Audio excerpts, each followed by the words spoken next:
नमस्कार आज है मुझे कटक आउ कटक है मो तीन सांग संगाते मो तीन हम सफर ये चलुँच चल चली जाऊँच मत भूली जाऊँ मो ब्लॉग रे आसुना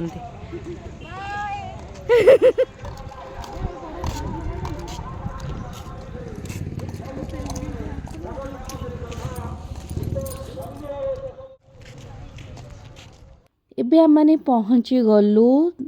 धबलेश्वर टेम्पल आउ धबलेश्वर टेम्पल शिव को पूजा करा जाए आउ एटा कटकर जो महानदी सेठी एटा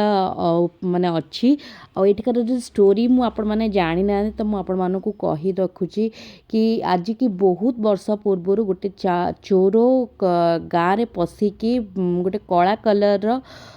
बलद को लेकिना से चोरी कर देथिला सी एई मंदिर रे शिव मंदिर रे से लुचि जाइतिला आ से शिव ठाकुर को माने प्रार्थना करथिला कि केमिति माने एठू मते उद्धार करबे कारण गाँ लोक माने पूरा मंदिर बाहर से माने अपेक्षा करना बसी थिले आ